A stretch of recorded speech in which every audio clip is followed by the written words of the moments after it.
Good afternoon, Keller ISD teachers. We are glad to see you on this cloudy and maybe rainy afternoon, depending on where you are. Thank you for joining our KIC Start Your Learning Live. We are excited to learn with you for the next 40 to 45 minutes. Our topic today is finishing this crazy year strong, and what a crazy year it has been. This afternoon, we've got several people joining in this effort. My name is Christy Harold. I'm a facilitator of educational technology, and I'm super glad to be with you today. I'm Misty Shea. I'm also a facilitator of educational technology. And I'm Laura Gonzalez, also with EdTech. And I've got some great moderators helping us in the back end. And we've got Sarah Smith moderating for us. Hey, everybody, welcome. And Erin Reister, Director of Educational Technology. And Jeremy Harris. Thank you guys for being here and helping us out. They make the magic work on the back end. And speaking of the magic, we've been doing KIC Start Your Learning Lives for 3 years, and hopefully you've joined us before. And if you have, you've already got a YouTube chat window right beside your video that's playing. If you've not ever joined us before, you might have a window on the right that doesn't indicate you can chat, but it might say that you need to create a channel in order to chat. So we would really like for you to do that. That is one way that we keep the accountability of you attending these live trainings. So if you don't have a channel, I'm going to talk through a few quick and easy steps for you to get that done. And you can get that done in the next 30 seconds while we continue on. So to create your chat channel, you need to click your avatar that's in the top right-hand corner of your screen and choose Create a Channel. Once you do that, you're going to choose Use Your Name and click Select at the bottom. Last, you're going to scroll to the bottom of the next page and click Save and Continue. That should automatically pop up a chat window for you. If not, you may need to hit your refresh button in the top left or return to our website that you came to for this training today, which is www.kellerisd.net/kickstart. So real quick, once again, click your avatar in the top right, choose Create a Channel, choose Use Your Name and Select, and Save and Continue. We can't wait to see you in the chat. Okay, we know a lot of you are probably here for actual EQ credit, and we are so happy to offer this to you from wherever you are. But if you're here for live EQ credit, we have a couple of requests of you today. If you'll please watch the entire live event. If you'll begin introducing yourself in the chat window right now, we'd love to hear who's here this afternoon and where you're from. During our training, we would love for you to submit at least one comment or question. And then at the end of the training, we'll give you a link to a Google form that you'll fill out for EQ credit. And we typically get that EQ credit put in the next morning for your class. Also, if you're interested, all of our past KIC Start Your Learning events live on our YouTube channel, which is KISD Educational Technology. And you can always find it at the same link that you came to this training today. So that's www.kellerisd.net/kickstart. So anything you'd like to go back and rewatch or relearn, all of our events are there. Okay, we're moving on to today's agenda. And today's agenda is finishing this crazy year strong. We're going to talk about 4 main things today. We're going to talk about finishing out your Seesaw class, finishing out Google Classroom, finishing out your Canvas class, and then what should you do to back up your files? That's super important with our devices every year. So let's get started with Seesaw. All right, our first question, to archive or not to archive? So let's answer that for you. If you were using a rostered class this year, you don't have any need to archive. If you're not sure if you used a rostered class, you're going to go to your class settings and you're going to look just below where class icon is. And if you see a line that says class link IDs, Yours will have a number out beside it. It's typically your campus building number and then an additional number that identifies you. Then you have a rostered class. And so there's no need for you to archive. However, if you created your Seesaw class before we had the chance to roster this year, or maybe you're a specialist and classes weren't rostered for you, you're using something called a teacher created class. So when you go to class settings, you won't see this class link line. And in that case, we need you to archive your class at the end of the year. Once you open up class settings, you'll scroll all the way down to the bottom of that menu and you'll see the archive class button. So archiving your class closes it out. It doesn't allow your students to get back in and post in the journal. So it's one way that we can keep our kids safe by archiving. And we're going to talk about that quite a bit today. If you have questions, feel free to put them in the chat. Sarah and Jeremy and Aaron will help answer them, but let us know if you have questions about archiving or not in Seesaw. And we're going to move on to the next thing. Teacher access to portfolios. So Seesaw is an amazing tool for holding portfolios for students. So let's talk about how we access those as teachers, as students, and on the next slide, we're going to talk about accessing those as parents or family members. So in Seesaw, your teacher access to student work is under your profile and below all of your current classes. You should have an option that says school-wide portfolios. Clicking there will bring up a list of students in your school, and you can filter portfolios or search portfolios. So I'm going to show you that by clicking into a training class that we have. And first, I'm going to start by clicking over here in settings. And in my settings, I can tell right here that I don't have that class link information. So this is not a rostered class. So if I pull all the way down to the bottom, I can see I have my blue archive class button. Now to go back to portfolios, I'm going to click on my avatar or my profile picture. And at the bottom of all my active classes, I've got quite a few, I see I have a link to school-wide portfolios. If I click there, I'm going to get a list of students that are in each of my classes at my school level where I can filter or search their portfolios. And I'm not going to click on that for confidentiality reasons, but that is how you get to your teacher access to student portfolios. Let's talk about student access. So if I'm a student, the process is very similar. I'm going to click on my profile line or avatar, and underneath my active classes, I'm going to see past work. And from there, I can filter my past work by journal. So let's look at that. I'm going to get to a Seesaw student, and this is technology. Oops, let me do that again.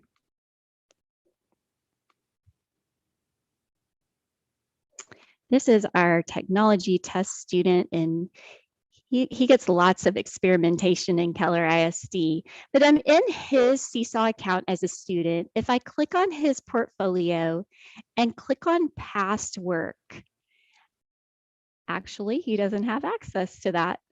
Let me make sure I'm signed in as him.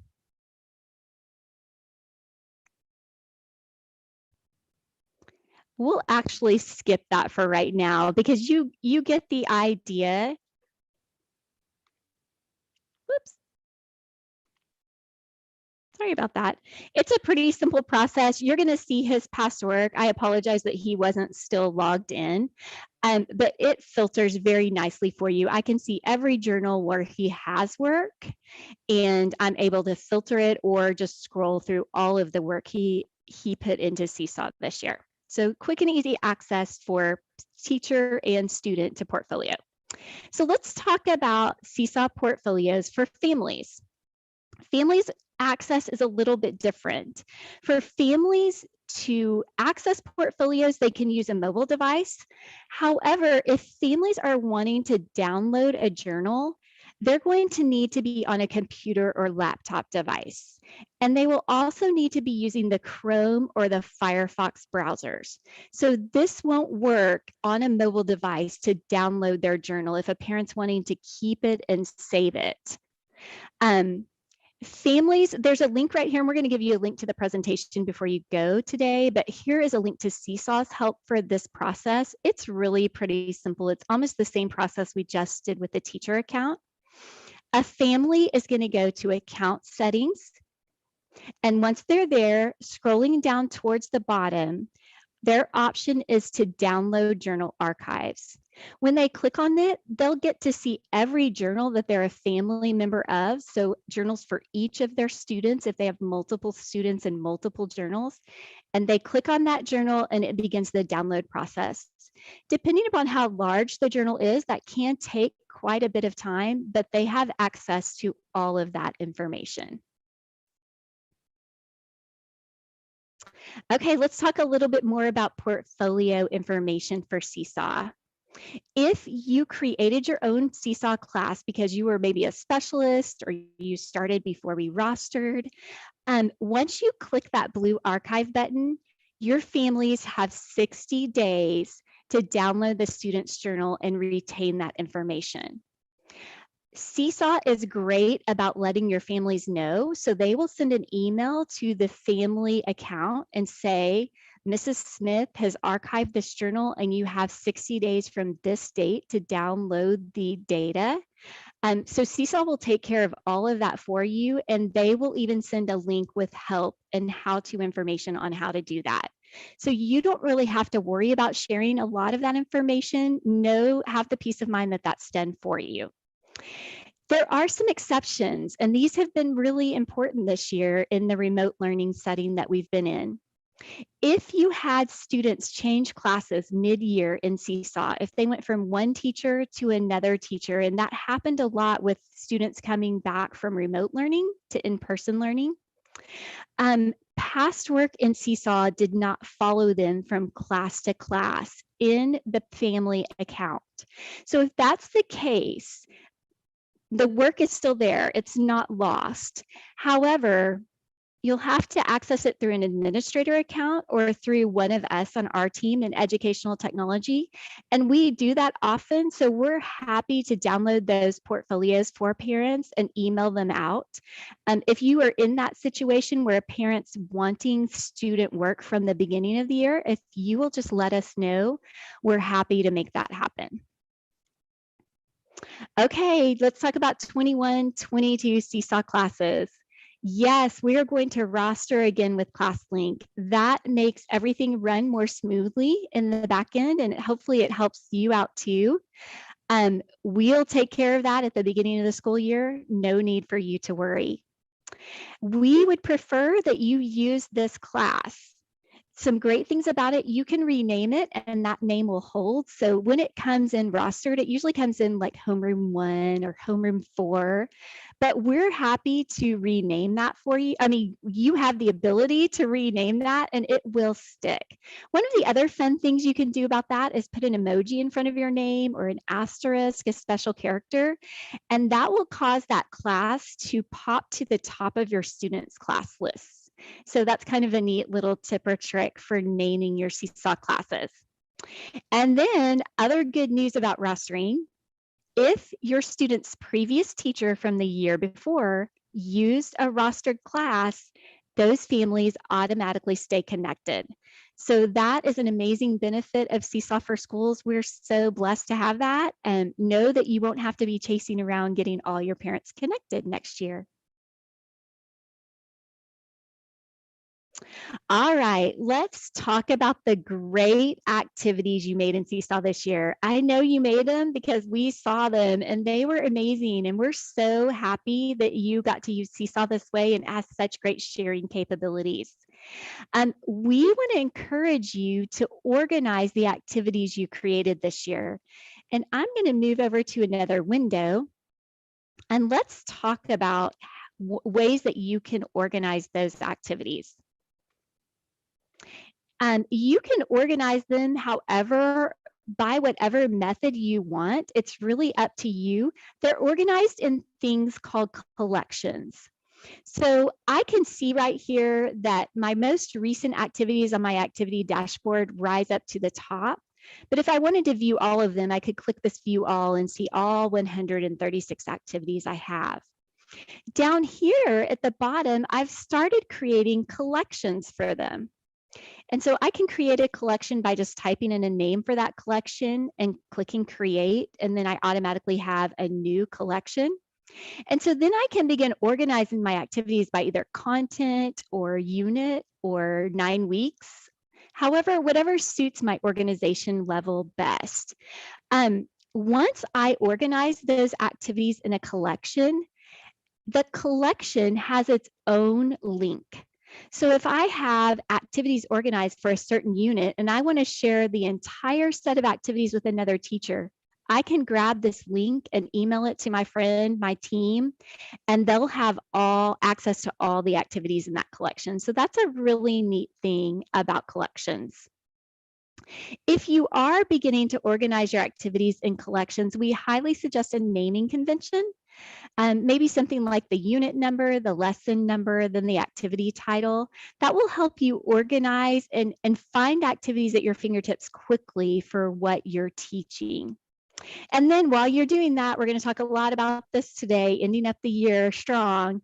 Go ahead and remove or delete those activities that didn't work or you didn't like.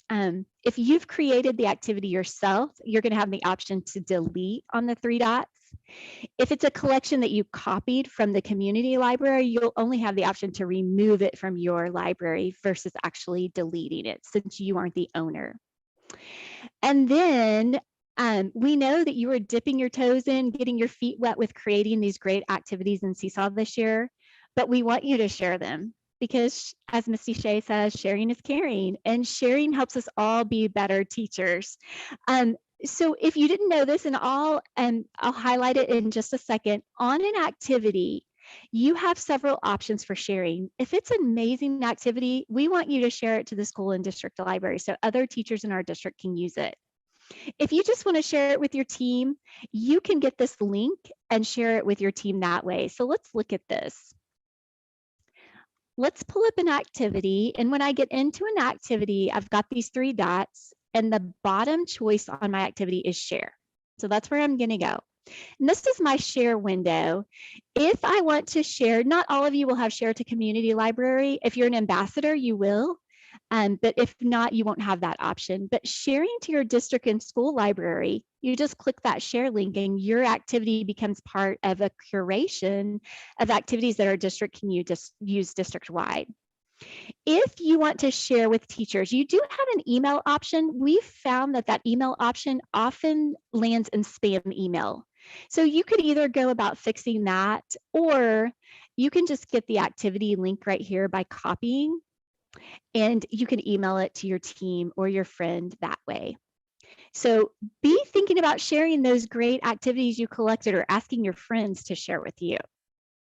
That's all I have on Seesaw today. I'm going to pass it over to Misty. She's going to start by talking about Google Classroom. Hi, everybody. Thank you for being patient. If you were in middle school or high school, see, we have a lot, obviously most of our campuses are elementary, so Seesaw is very important and it's amazing. As a parent, it is seriously my favorite thing ever, watching my kids and the teachers post things on Seesaw. So for Google Classroom, so we, let's start about archiving it first. It's actually very, very simple. So when you are on your dashboard for Google Classroom, and at the top of the card, there are 3 dots. You'll click on the 3 dots and archive is right there. It's going to double check that you're ready to archive it. And guys, archive doesn't mean it's gone forever. Archive just means you're putting it in a file cabinet until next year, but it's a digital file cabinet. And so you'll still be able to access it next year and make a copy and rename it to a new course. So you're not losing it and you'll still be able to use it next year. So next year, when you're ready to, you'll just go to your Google Classroom, you'll click on the 3 lines at the top left, and you'll choose archived classes. And from there, you'll go to the card of the class that you want to make a copy of, and you'll click the 3 dots and click copy. Then it allows you to rename it for the current year, choose the period or section number, add the subject and a room number, because we're going to be back, right? Positive thinking, all back in person, everybody. And then you can click copy, and then it'll appear in your dashboard for the 21-22 school year. And then you have all your amazing options to add students. The cool thing about when you make a copy, everything comes over as a draft. So you can organize it how you want for the new year. You can not publish things until you're ready to change the date and repost it for the classes or for certain students. So you have that opportunity to do that. It's not just going to show up and everything's going to show up and the kids can see everything. Not until you put the dates on there, and then you can repost it. So for Canvas, yay, Canvas. Okay, no, I love Google Classroom too. Google Classroom users. I'm not putting down Google Classroom, but Canvas. So there are 2 things, like in Seesaw, you have a district roster, district created course, or some of you needed some autonomy in your class and you created your own course. Both of those courses should manually conclude on May 29th, but do not fear. Usually when we think conclude, we're like, oh no, I'm gonna lose it all. Oh, no, it's not that bad. So actually, all of your past courses from years anon, no, all of your past courses are in past enrollments. And you get there by going just to your courses, and underneath your courses, there are it says all courses. And then you'll get to past enrollments. And I'm gonna share my screen so that I can show what that looks like live.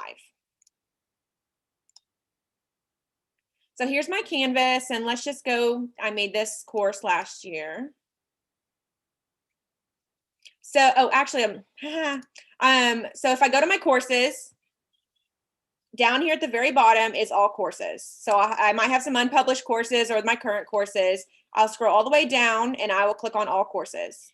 And then if I scroll all the way down, I will have my past enrollments. And see, I mean, that's from 2018. I have a whole bunch way in the past. So they're all there for you. So you're just going to click on one of those courses in past enrollments, and you'll be able to copy it to a new course. So let me click on one. This, I don't think he's even in our district anymore. Okay, so I can click on this, and then I can go to settings, and then I can choose to copy this course. And when I copy this course, I'll be able to put in the new course code and add it to another course and create it.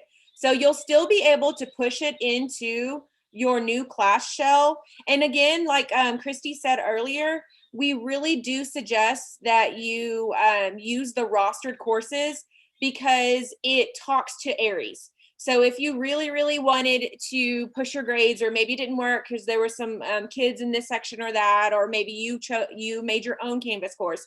If you have a rostered course and you're using the courses Keller creates for you, just everything syncs up better, and we're able to see things and help you out a lot more when it's a district created course. Okay, Misty, now that we've been through Seesaw, Google Classroom, and Canvas, I want them to tell us in the chat what they're going to do or what they learned about for concluding their courses this year, whether they're using Canvas or Google Classroom or Seesaw. So you guys let us know in the chat. Did you learn something today, or what do you need to do personally to finish out your courses?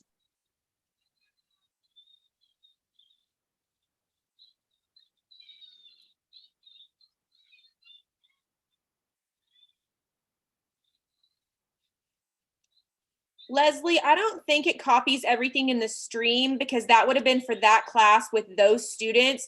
But that is why we are asking you to archive, because if you don't archive a class and you let it hang out over the summer, students can still get into archived classes. And we have found recently when teachers have gone back into those archived classes for Google Classroom and they looked in that stream and they're like, oh, Joe Smith has been commenting not so school appropriate things in my classroom stream from an archived class. So if, no, I'm sorry, a not archived class, I apologize.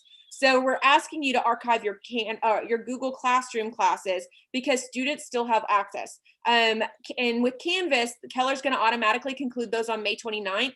So that's not going to be a problem. But for Google Classrooms, we don't automatically conclude those. So you have to archive them yourself. That was a really great question. Yes, an archive does save all of your stuff so you can copy it the next year.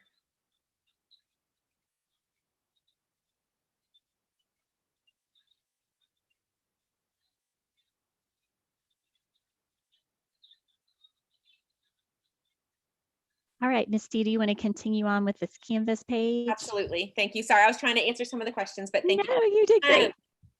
If you want to know whether your Canvas course is going to automatically conclude on May 29th, if in a teacher created Canvas course, you're going to need to click on settings on the navigation page when you're in a course. And then you just need to scroll down to participation and make sure it's term. They usually are term and most people don't mess with that.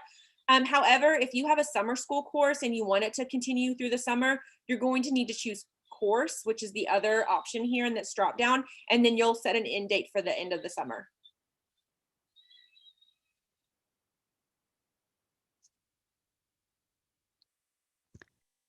Leslie, I don't think there's a limit to how many archived classes you can have.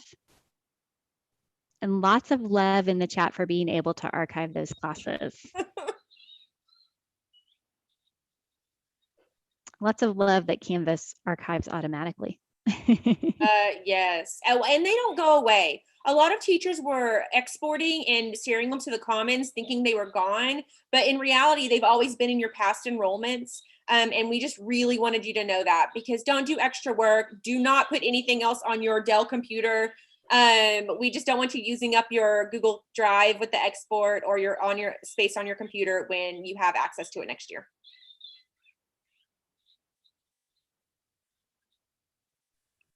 And then next year, like I showed you earlier, you'll just go to your past enrolled courses, and then you'll be able to click on settings and copy this course, and then you'll be able to stick it into one of your new courses that's already been rostered for you.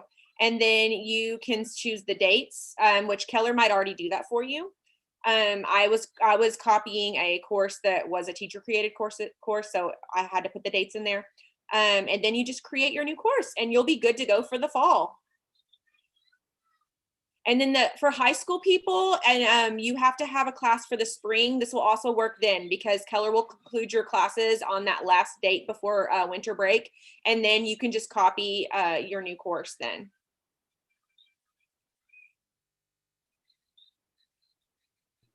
Okay, Laura, we'll let you get started with documents. Backing up. Well, we want you to finish this year strong. And by doing so, I'm going to show you how to back up your files onto Google Drive. Because a lot of times, and I love our technicians, they back up your C drive, and you're like, where did these documents go? I don't see them anywhere. Where did you save them? But I'm going to show you a fast and easy way to back up some documents or files or pictures onto Google Drive. I'm going to go ahead and share my screen. Awesome. And the first thing that we need to do is create a folder onto our desktop. All you have to do is right-click, create new folder, and you can name it whatever you see fit. I'm going to name it Backup 2021. Now, I'm going to go into my C drive, and you're wondering, how do I get to my C drive? Well, if you notice on the bottom of my screen, there's a little Windows icon. I'm going to select this. I'm going to click it, or you can hover over it and you can type this PC. Automatically pops up. And this is everything that lives in your C drive. I'm talking about your documents, music, videos, even your desktop, downloads. This is where everything lives. But I'm going to show you something really, really cool and fast and easy to back up to your drive. The first thing I'm going to do is go into my documents. And again, I just created some documents so I can go ahead and show you. But this is a great opportunity for you to come in and do a little spring cleaning. If you see a file or a document you haven't even seen for a couple of years or haven't touched for a couple of years, you might want to delete this. You might thinking, you know what, I haven't touched it, so I'm just gonna go ahead and delete this. So we don't want to bring a lot of documents over to our Google Drive because we do have a limited space. So we don't want to bring everything over. So we have to make sure we clean our documents. So right now I'm just going to select a couple of documents and I'm going to click and drag that over onto my file that I created. Super fast and super easy. Now I'm going to select my desktop because just like you, I save tons of information, even where it's a snapshot or a video that I'm currently working on. I put it onto my desktop because I want to have quick and easy access so I can start working on the project that I'm currently working on. For right now, I'm going to select a couple of folders. I'm just going to select this picture that I have here and I'm going to drag it onto my folder. Also, I'm going to, and I know a lot of us have music. I know I do. I'm going to do the same thing. I'm going to click and drag that awesome album onto my backup folder. Once I decide this is enough, I've created and selected tons of information that I want to go ahead and back up, I'm going to move it now into my Google Drive. So a lot of us do have that Google app onto our desktop, but do not worry if you do not have it. I'm just going to go into my Google Chrome and I'm going to open up my Google Chrome. And bear with me because it's a little bit slow. I think it's the rain. And once I open up my Google Chrome, I'm going to navigate directly to my apps. If it opens up, it's not opening up. I can just very easily go to my drive.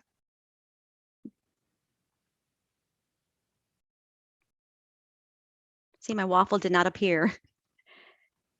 So I am going to go into my drive.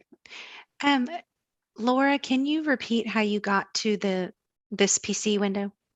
Oh, all I do is hover over onto my Windows icon on the bottom of my screen. You can just hover over it or you can just click and start typing this PC. Super easy. And you just select the PC. Awesome. And once I open up my Google Drive, are you ready for this? This is where the magic lives. Oh my gosh, I love this. All I'm going to do is drag my folder that I've created onto my drive. It's going to load. I'm super excited because it's a little bit slow. It knows we're training live. That's why it's slow.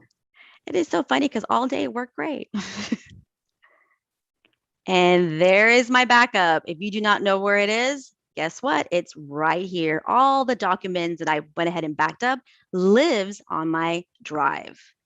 Super fast and super easy. And my question to you is, if you want to answer on the chat, is, are you ready to back up? Are you ready to clean and do a little spring cleaning on your drive? I'm excited about this. Or just back up, because how old are those Dells? No, I'm just kidding. I'm kidding. It's just good to get everything off your computer because, you know, I hear every day blue screens, even though the blue screen has a smiley face and it's very kind blue screen, but those are scary blue screens that sometimes mean everything on your computer is gone. So I've gotten in the habit of at semester, Laura, doing exactly what you just showed, cleaning everything off my computer and putting it in Drive. Yeah, and you're absolutely right. Let's go ahead and clean that drive. But do not fret if I went too fast. Do not worry. This is actually on this presentation, we have a how-to. So do not worry if I went too fast, but it's a quick little thing. Laura's got slides for you. Little arrows. All right. How many of you guys are going to start backing up tomorrow? Because we know this can be a huge process if you're file hoarders like I am. I'm a screenshot hoarder. My desktop is covered in screenshots. I'm guilty of that too. That's funny because I'll delete screenshots all day long. But No, I hoard my files. I'm like Misty. I have snapshots all over my desktop. All right, we're coming to the end of our presentation. I'm going to let Misty take it away with resources.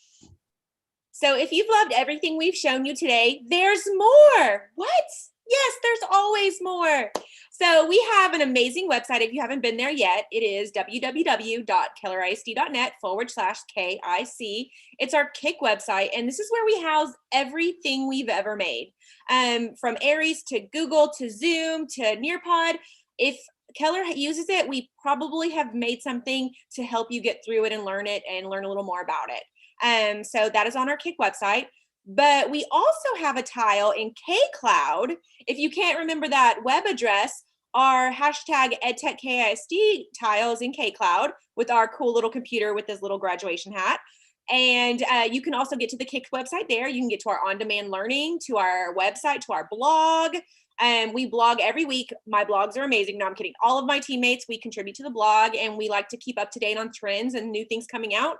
So definitely head over to our blog. And then, of course, I don't know what flavor of social media you prefer, but follow us on social media because we put out tips and tricks.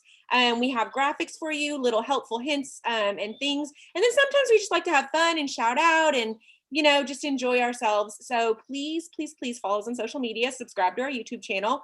And then we also have a remote instruction parent support site for parents that you can put them to. But we are super excited that you joined us today. And so for the most important part, we'll see you next year, but not yet. The most important part. So for those of you that are needing that EQ credit, you're going to need to go to the bit.ly on the screen, bit.ly/KIC Start 2021. Please remember it's case sensitive, so the KICS need to be capitalized. You will fill out the information, and then, like Christy said, usually within the next day we were able to get you credit. We have to go through the chat and make sure you commented and let us know you were here and you stayed the whole time. And if you would like a link to this presentation, the bit.ly is at the bottom, bit.ly 3GLO as in orangutan, K3 and capital V. I don't know why orangutan came first. Like orange and other nice O words, ostrich, oil, owl. But orangutan. Orangutan. On Love the it. That's okay. We are super glad to have you guys today. We hope some of our tips were helpful in closing out your Seesaw, Google Classroom, and Canvas courses for the year, and then also cleaning up those files. Let us know if you have questions. We're also at edtech@kellerisd.net. We monitor that email address and answer questions daily to help you guys keep your tech under control. If you haven't had a chance, you might want to snap a picture of this slide with your phone to get the bit.lys that you might need either to get your EQ credit or to get to the slides that we created today. Sarah, are there any last burning questions we can answer in the chat?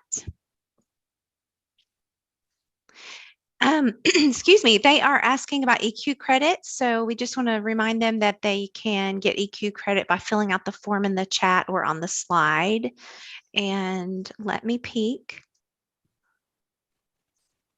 I think they are really geared up to do some spring cleaning. So I'm impressed with this group. I think that's it. All right. Thank you, guys. We hope you have a good evening, and we will look for you next year on KIC Start Your Learning Live.